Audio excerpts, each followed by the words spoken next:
Let's take a look at the personality traits of leaders. We define a general personality trait as a trait that is observable both within and outside the context of work. That is, the same general traits are related to success and satisfaction in both work and personal life. Self confidence improves performance in a variety of tasks, including leadership. A leader who is self assured without being overbearing instills self confidence in team members. Self confidence was among the first leadership traits researchers identified, and it still receives considerable attention as a major contributor to leadership effectiveness. Self confidence is not only a personality trait, it also refers to a behavior and an interpersonal skill that a person exhibits in a number of situations. It's akin to being cool under pressure.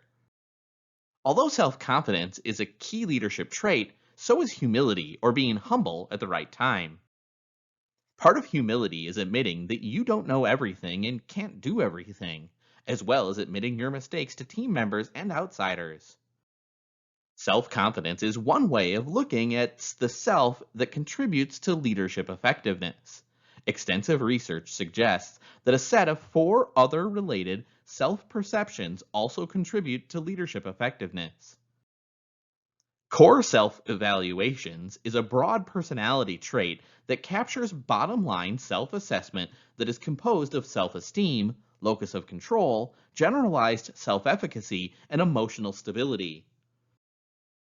A leader with positive core evaluations is more likely to make decisions more rapidly. Such a leader will feel confident, be steady under pressure, and believe that he or she can control the external environment to some extent. Evidence and opinion continue to mount that being trustworthy or honest contributes to leadership effectiveness. An effective leader or manager is supposed to walk the talk, thereby showing a consistency between deeds walking and words talking. In this context, trust is defined as a person's confidence in another individual's intentions and motives and in the sincerity of that individual's word. Leaders must be trustworthy and they must also trust group members. Trust is closely related to transparency, in which organizational leadership is open rather than secretive about activities that affect the welfare of stakeholders. Embedded in the trait of being trustworthy is authenticity, being genuine and honest about your personality, values, and beliefs, as well as having integrity. To become an authentic leader and demonstrate authenticity, be yourself rather than attempting to be a replica of someone else. Others respond to your leadership partly because you're genuine rather than phony. Extroversion has been recognized for its contribution to leadership effectiveness because it's helpful for leaders to be generous, outgoing, and upbeat in most situations. Letting others know where you stand contributes to leadership effectiveness and also contributes to being or appearing extroverted. Assertiveness refers to being forthright in expressing demands, opinions, feelings, and attitudes. Being assertive helps leaders perform many tasks and achieve goals. Among them are confronting group members about their mistakes, demanding higher performance, and setting high expectations. In almost all leadership situations, it's desirable for the leader to be enthusiastic. Group members tend to respond positively to enthusiasm, partly because enthusiasm may be perceived as a reward for constructive behavior. Enthusiasm often takes the form of optimism, which helps keep the group in an upbeat mood and hopeful about attaining different goals. The optimistic leader is therefore likely to help bring about exceptional levels of achievement. Yet, there is a potential downside to an optimistic leader. Whether humor is a trait or a behavior, the effective use of humor is an important part of the leader's role. Humor adds to the approachability and people orientation of a leader. Laughter and humor serve as such functions in the workplace to relieve tension and boredom and diffuse hostility. Because humor helps the leader dissolve tension and diffuse conflict, it helps him or her exert power over the group. Effective leaders have frequently been distinguished by their motives and needs. In general, leaders have an intense desire to occupy a position of responsibility for others and to control them. There are four leadership motives. All can be considered task-related. Effective leaders have a strong need to control resources. Leaders with high power motives have three dominant characteristics. They act with vigor and determination to exert their power. They invest much time in thinking about ways to alter the behavior and thinking of others. They care about their personal standing with those around them. The power motive is important because it means that the leader is interested in influencing others. Without power, it's much more difficult to influence. Power is not necessarily good or evil. It can be used for the sake of the power holder, personalized power motive, or helping others, socialized power motive. Leaders with a personalized power motive seek power mostly to further their own interests. They crave the trappings of power, such as status symbols, luxury, and money. Leaders with a socialized power motive use power primarily to achieve organizational goals or a vision. He or she is likely to provide more effective leadership. It is important not to draw a rigid line between leaders with personalized power motives and those with socialized power motives. The distinction between doing good for others and doing good for oneself is often made on the basis of very subjective criteria. Leaders are known for working hard to achieve their goals. Drive refers to a propensity to put forth high energy into achieving objectives and persistence in applying that energy. Drive also includes achievement motivation, finding joy in accomplishment for its own sake. Drive usually requires a high level of physical energy, especially because many leadership positions require long hours and heavy travel. In recognition of the energy requirements of their position, many business executives emphasize physical fitness. Organizational leaders are tenacious. Grit has become synonymous with tenacity because grit refers to an unwavering focus on long term goals and is considered to be a success factor in most fields. The gritty person has the stamina to keep pushing forward even when setbacks surface. Resilience is part of tenacity because the tenacious person will bounce back from a setback through continuous effort. Mental ability, as well as personality, is important for leadership success. To inspire people, bring about constructive change, and solve problems creatively, leaders need to be mentally sharp. Another mental requirement is the ability to sort out essential information from less essential information and then store the most important information in memory. Problem solving and intellectual skills are referred to collectively as cognitive factors.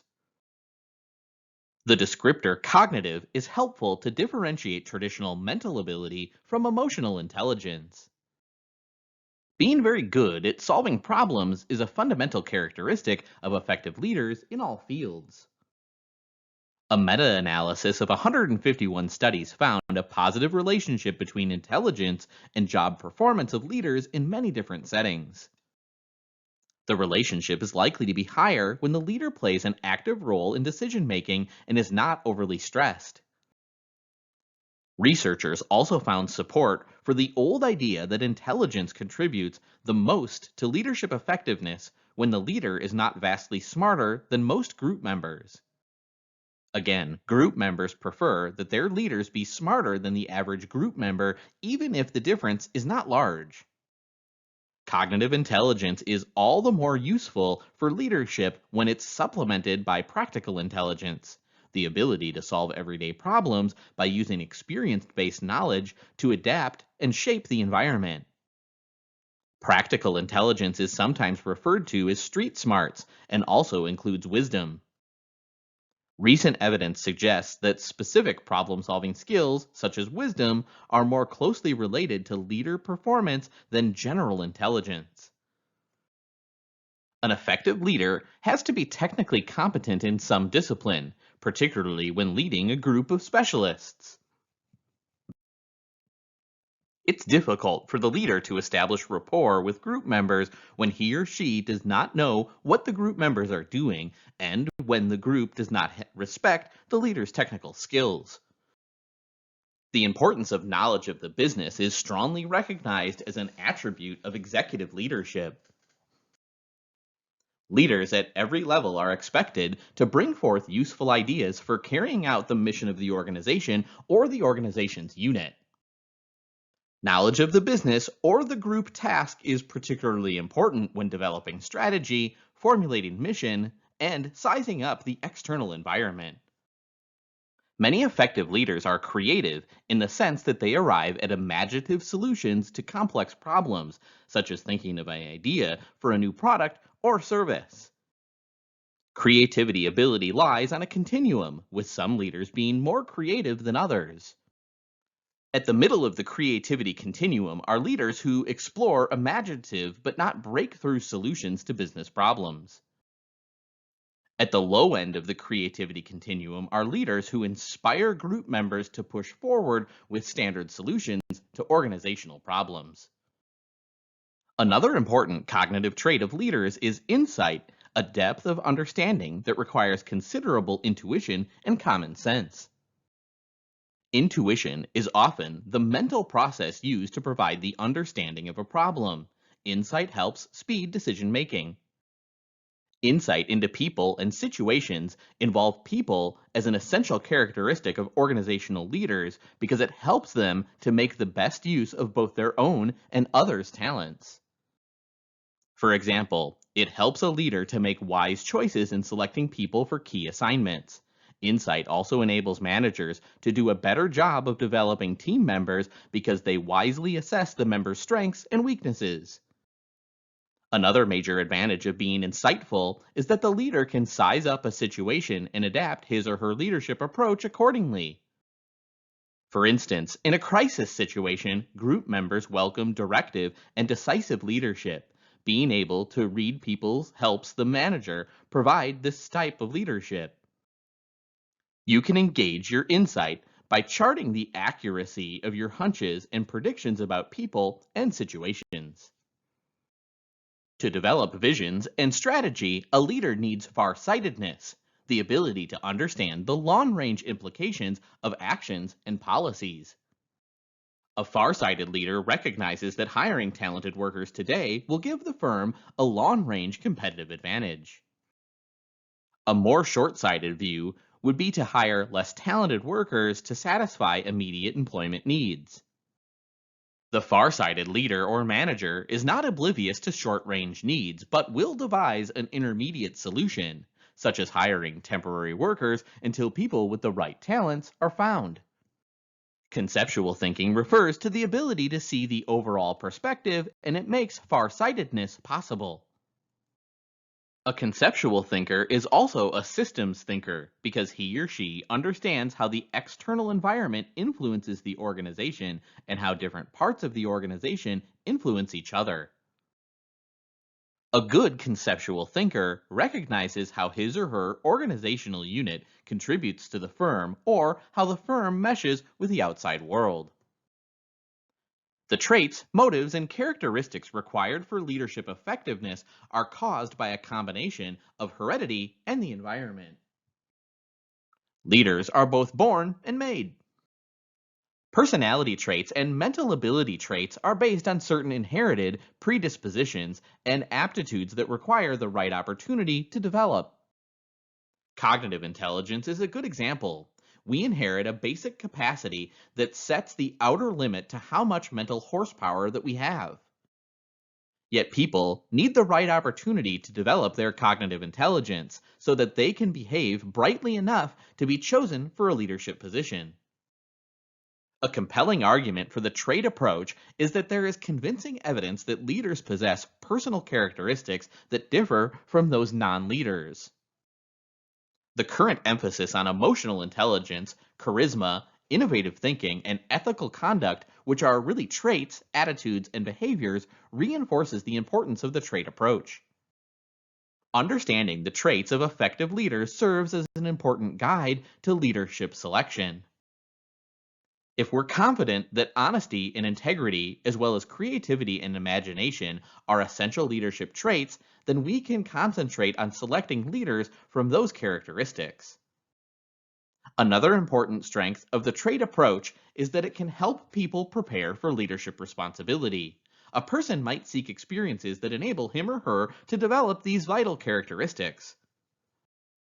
A limitation of the trait approach is that it does not tell us which traits are absolutely needed in which leadership situations. We also don't know how much of a trait, characteristic, or motive is the right amount. A subtle limitation to the trait approach is that it prompts some people to believe that to be effective, you have to have high standing on almost every leadership characteristic. In reality, the majority of effective leaders are outstanding in many characteristics but are low on others.